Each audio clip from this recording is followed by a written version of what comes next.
Ход выполнения программы по переселению из аварийного и ветхого жилья. В настоящее время у нас, если вы знаете, по этой программе действуют и завершаются первый и второй этапы по переселению.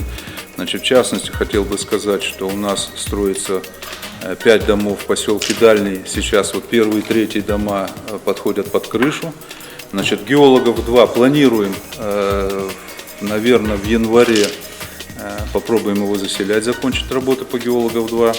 По молодежной 4 в настоящее время уже идет заселение. По молодежной 5 тоже планируем в первых, наверное, в первый месяц года начать заселение.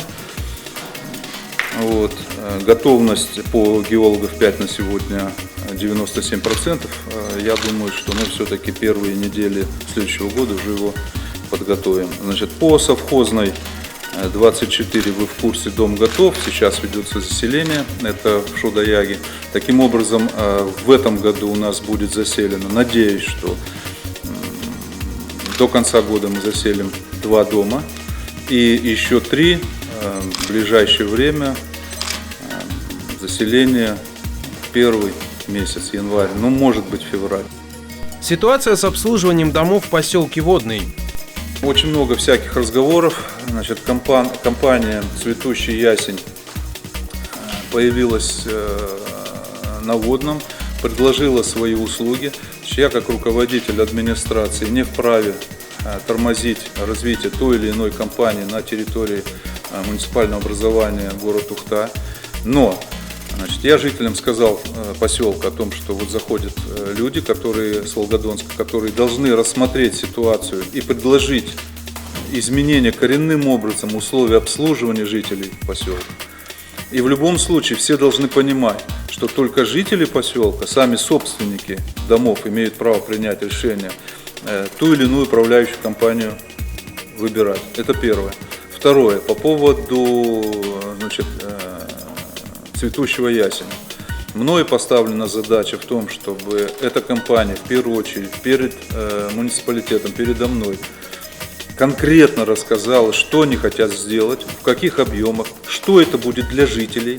Это удорожание будет услуг, удешевление услуг, либо же услуги останутся в той же стоимости, но сам перечень будет изменен. То есть я должен понимать, и житель должен понимать, что же предлагается этой компании. Я обязательно вмешаюсь в ситуацию, если я увижу, что либо с одной стороны, со стороны ныне действующей компании будут приниматься какие-то некорректные действия по отношению к жильцам, либо со стороны «Цветущего ясеня» будут приниматься какие-то некорректные действия, давление на жителей, там еще чего-то, такое некорректное.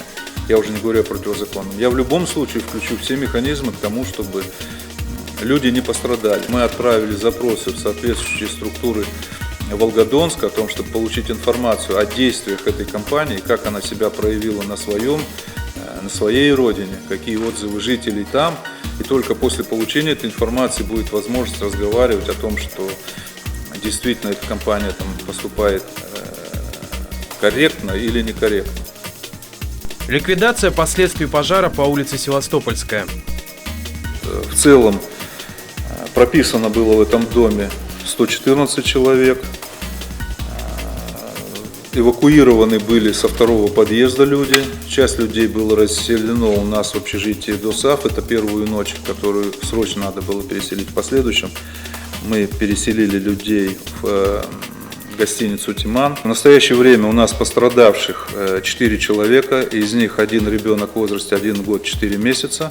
Он находится в детской больнице. В настоящий момент угрозы его жизни нет. По 3 человекам, которые находятся у нас в больнице поселка Шудаяк, не буду зарекаться, травмы есть тяжелые, но между тем буду надеяться и молиться, что у людей не было никаких проблем.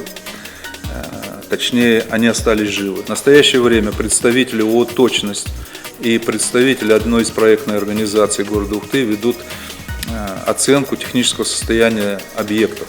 В настоящее время существует реальная угроза обрушения части здания 2-го подъезда. Сегодня зафиксировано дальнейшее движение плит, несущих конструкций. есть реальная угроза обрушения, поэтому мы людей туда не пускаем, ограниченное время пускаем вместе со спасателями. На сегодня решение такое, что здание подлежит восстановлению, другое дело, какой ценой.